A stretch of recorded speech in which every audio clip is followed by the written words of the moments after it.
amount of time to our special guest tonight, Mr. Jordan Maxwell. Now, I never met Jordan Maxwell in my life until today. I don't really know him personally. I have been introduced to him circuitously through a bevy of my own personal friends, whom after listening to my lectures, after reading my book, realized that Mr. Jordan Maxwell and I have quite a bit in common. And they prompted me, pushed me, you might say, to meet with this gentleman. Pentagon. Yeah, they don't pay these people big money to make mistakes. The president, when he does something, or this government does something, they know what they're doing. Now, it may not make any sense to you, but according to other plans, if you understand what's going on behind the scenes, it makes a lot of sense. And let me interject something in here for you, Jordan, so that you'll understand.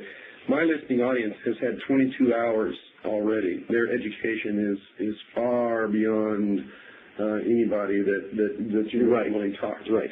They understand what we're talking about. They understand the involvement of the Vatican. They understand the symbology of the mystery schools. Right. Now, we may have some listening audience out there who just tuned into this show or maybe just found it a couple of shows ago, but most of my listening audience worldwide have been listening to this show since the 4th of May, 1992, and have an extensive education in all of this.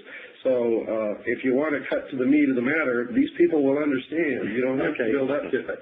Right. Well, I mean, I talk to audiences so often, and it was still in the same degree on the sundial. It didn't move. So they said, the ancient Egyptians said, anything that was moving and is now not moving is dead. So therefore they said God's son died and was in his tomb or dead for 3 days. Then on December 25th, anything that was dead and in his grave and not moving for 3 days and now begins to move back to the northern hemisphere, it moved its first degree, so on December 25th, they said God's son is born on December 25th.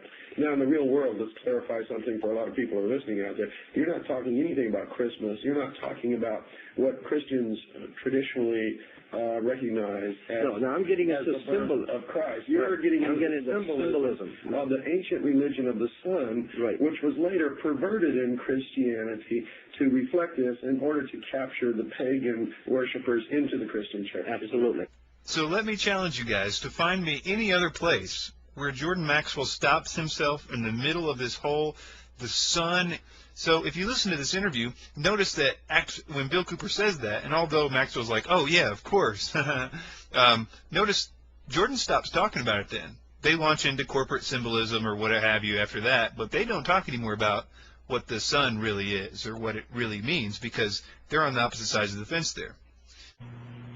From all these different philosophers who visited Egypt, we shall secure a better estimation of the profundity of Egyptian learning than from even the Egyptian writings themselves. Plato went to Egypt and was initiated into the mysteries in the Great Pyramid, where he lay for 3 days and 3 nights in the sarcophagus, during which he was imparted knowledge which he was to guard, protect. I laid in the king's sarcophagus and was blessed in a ritual by a Chemite priest.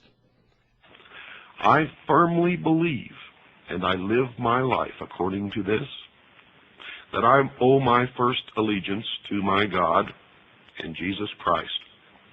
My second allegiance I owe to the Constitution of the United States of America, and my third allegiance to my family. And the reason my allegiance is that in that order is because God endowed man with unalienable rights. The Constitution protects those rights, and the family is thus able to survive and be protected and thrive. And the family is the basic unit of civilization. Period.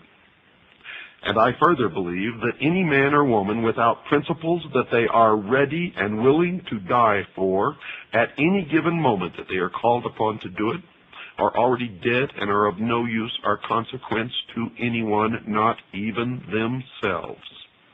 Understand what I just said.